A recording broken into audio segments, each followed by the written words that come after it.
طاغوت مرد۔ طاغوت عربی زبان کا لفظ ہے جس کا معنی ہے گمراہوں کا سردار، بت، جادو، جادوگر، سرکش، دیو اور کاہن۔ ایک سوٹ بوٹ اور انگریز طرز کے ملاح کے مطابق اگر عورت کو طاغوت کا نہیں پتہ تو وہ جاہل ہے۔ ان کے مطابق 95% عورتیں جاہل ہیں۔ جی ہاں، ان کی بات بالکل درست ہے۔ جو عورت کسی طاغوت کو اپنا مجازی خدا سمجھ بیٹھتی ہے وہ واقعی کم عقل ہے، کم علم اور جاہل ہے، کیونکہ اس کا شمار معاشرے کی ان 95% عورتوں میں ہوتا ہے جو اپنی شرافت اور انکساری کی وجہ سے اپنے ارد گرد طاغوتوں کو پہچان نہیں پاتی۔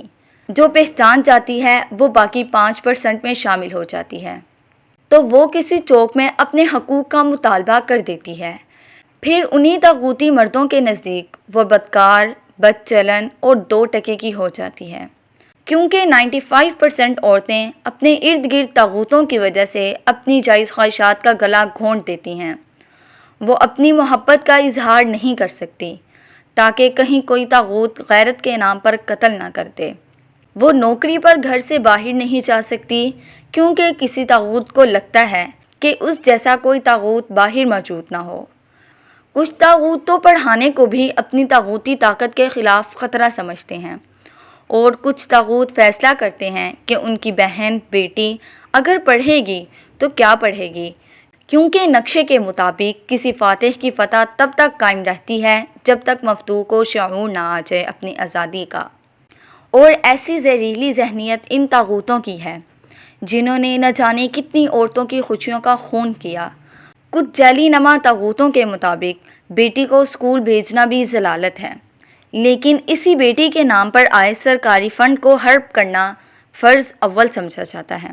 دراصل عورت سوال کرتی، اپنی حرمت کا تحفظ مانگتی، تعلیم اور شعور حاصل کرتی اور اپنی معاشرتی زندگی میں یکساں حقوق مانگتی۔ عورت کا چہرہ ان بزدل طاغوتوں کو کسی ماہر تیر انداز کا تیر لگتا ہے اور اس کے کاروبار سے بچنے کے لیے کبھی مذہب کے لحاف میں دبکنے کی کوشش کرتے ہیں تو کبھی اپنے گراتے ہوئے وحشیانہ لہجے سے اثر انداز ہونے کی کوشش کرتے ہیں۔ حقیقت میں یہ طاغوت مذہب سے ناواقف اور نابلند ہیں۔ انہیں کسی منبر پہ بیٹھے مولوی یہ تو بتایا ہوتا کہ کتنی عورتوں سے نکاح کر سکتے ہیں، کتنی باندیاں اور غلام حاصل کر سکتے ہیں، اور کتنی حور العین جنت میں اس کا انتظار کر رہی ہیں جہاں یہ اپنی درندگی اور ہوس کی آگ بجھا سکتے ہیں، لیکن وہ ملا یہ نہیں بتاتا کہ وہ عورت جو اس کی محرم ہے اس کی تعلیم، نان و نقفہ اور دیگر حقوق کی فراہمی بھی اسی مذہب نے ضروری قرار دیے ہیں۔ ساحل ادیم اور خلیل الرحمن قمر کا سوال اٹھاتی اس عورت پر ٹوٹ کر پڑنا دراصل اس بات کی تقویت بخش رہا تھا کہ اس بے حس معاشرے میں طاغوتیت کس حد تک سرایت کر چکی ہے۔ جس ڈھیڑائی سے وہ اپنی متعصبانہ بات کی تعویل پیش کر رہے تھے وہ شاید اس معاشرے میں ناقابل علاج ہے۔ لیکن سوال تو یہ بنتا ہے، کیا ان 95% عورتوں میں معیار پاکستان پر جانے والی وہ عورت بھی شامل تھی جہاں طاغوتوں کا ایک جھنڈ اسے کاٹنے کو دوڑ رہا تھا؟ کیا ان 95% جاہل عورتوں میں وہ ماریا نام کی لڑکی بھی شامل تھی جسے 2 طاغوت باپ اور بھائی نے زیادتی کے بعد قتل کر دیا تھا اور اس کی لاش پر بیٹھ کر پانی پیا؟ کیا ان میں لاہور کی ننھی زینب بھی شامل تھی؟